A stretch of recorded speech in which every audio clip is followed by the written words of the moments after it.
Hello everyone, आरडीजीएस class में आप सभी का स्वागत है। यहाँ पर हम आपके लिए सभी परीक्षाओं में बार बार पूछे जाने वाले 10 महत्वपूर्ण प्रश्नों को लेकर आए हैं। तो चलिए क्वेश्चन सॉल्व किया जाए। हमारा पहला क्वेश्चन है, ग्रहों की गति से संबंधित नियम को कहा जाता है। ग्रहों की गति यानी कि प्लैनेटरी मोशन। तो इसके हमारे पास 4 ऑप्शन दिए गए हैं, न्यूटन का नियम, कैप्लर्स का नियम, एवोगाड्रो का नियम या फिर डे मॉर्गन का नियम। तो हमारा यहाँ पे सही आंसर होगा कैप्लर्स का नियम यानी कि कैप्लर लॉ। कैप्लर ने हमें 3 लॉ दिए थे जिसके अकॉर्डिंग सन के चारों ओर प्लैनेट चक्कर लगाता है, वो भी एलिप्टिकल फॉर्म में यानी कि दीर्घ वृत्ताकार में घूमता है, और सन जो है वो एक फोकस पॉइंट पर रहता है। हमारा अगला क्वेश्चन है, किसको grand old man of India कहा जाता है। और यहाँ पे हमारे पास 4 ऑप्शन है। पहला ऑप्शन गोपाल कृष्ण गोखले, दूसरा महात्मा गांधी, बाल गंगाधर तिलक या फिर दादा भाई नौरोजी। आप सभी को पता है बाल गंगाधर तिलक को हम उपद्रव का पिता भी जानते हैं, तो इसका सही आंसर होगा दादा भाई नौरोजी। चलिए अब जानते हैं गोपाल कृष्ण गोखले जी के बारे में। गोपाल कृष्ण गोखले को भारत का ग्लैडस्टोन कहा जाता है। महात्मा गांधी उन्हें अपना राजनीतिक गुरु मानते थे। अब आते हैं हम दादा भाई नौरोजी पर। दादा भाई नौरोजी हमारे कुछ इस तरह के दिखते थे, the great old man of India. दादा भाई नौरोजी बहुत ही गरीब परिवार में पैदा होने के बाद भी वे ब्रिटेन के हाउस ऑफ कॉमन्स में पहुंचने वाले एशिया के पहले शख्स थे। तो अब हम चलते हैं हमारे अगले क्वेश्चन की तरफ, जो कि कहता है मनसबदारी प्रणाली किसने आरंभ की थी। इसके 4 ऑप्शन कुछ इस प्रकार हैं, अकबर, ऑप्शन बी शाहजहां, जहांगीर या फिर बाबर।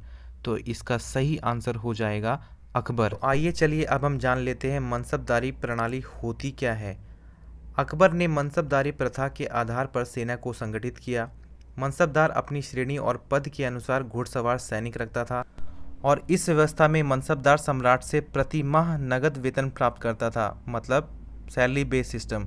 और एग्ज़ाम में बहुत बार ये पूछा जा चुका है कि नगद वेतन प्राप्त करने वाली व्यवस्था कौन सी थी, और ये रहे नीचे हमारे हुमायूं के बेटे अकबर साहब। तो अब हम चलते हैं अपने अगले क्वेश्चन नंबर 4 की तरफ। इनमें से उत्तर प्रदेश में क्या नहीं है। ऑप्शन ए विश्वनाथ मंदिर, 80 घाट, आगरा किला या फिर विक्टोरिया मेमोरियल। तो ये तीनों हैं, लेकिन विक्टोरिया मेमोरियल नहीं है। ये हमारा पड़ता है वेस्ट बंगाल के कोलकाता में। तो इसका सही उत्तर हो जाएगा ऑप्शन नंबर डी, जो कि है विक्टोरिया मेमोरियल। विक्टोरिया मेमोरियल हमारा इस तरह का दिखता है। 1906 से 1921 के बीच निर्मित यह स्मारक इंग्लैंड की तत्कालीन रानी विक्टोरिया को समर्पित है। विक्टोरिया मेमोरियल को विक्टोरिया पैलेस के नाम से भी जाना जाता है, और इसके आर्किटेक्चर थे विलियम एमर्सन। अब हमारा नेक्स्ट क्वेश्चन है, इनमें से कौन सा यूरोपीय देश है। Option number A Bulgaria, B Sudan, C Benin या फिर डी मोरक्को। तो इसका सही आंसर हो जाता है बुल्गारिया। बाकी सभी देश अफ्रीका के देश हैं। सूडान की राजधानी हो जाती है खार्तूम, बेनिन की हो जाती है पोर्ट नोवो, और मोरक्को की हो जाती है रबात।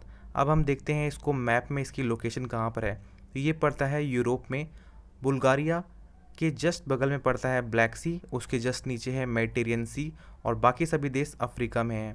तो बुल्गारिया की राजधानी हो जाती है सोफिया, यहाँ के राष्ट्रपति होते हैं रूमेन राडव, और यहाँ की करेंसी हो जाती है बुल्गारियन लेव।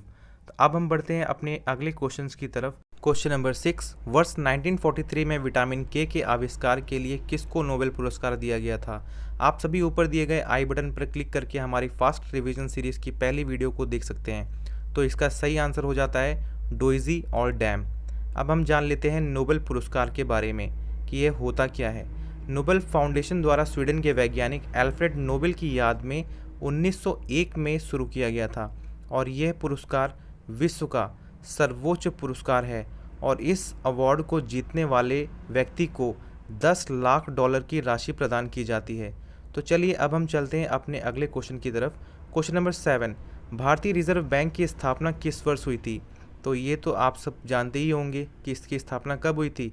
ये हुई थी 1935 में। आरबीआई के बारे में जान लेते हैं।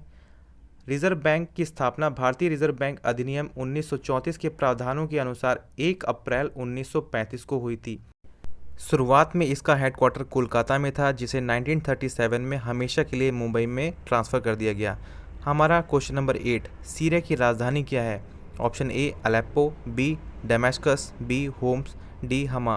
तो इसका सही आंसर है डेमास्कस। बाकी सभी वहाँ के शहर हैं सीरिया के। अब सीरिया की लोकेशन हम जान लेते हैं कहाँ पे है।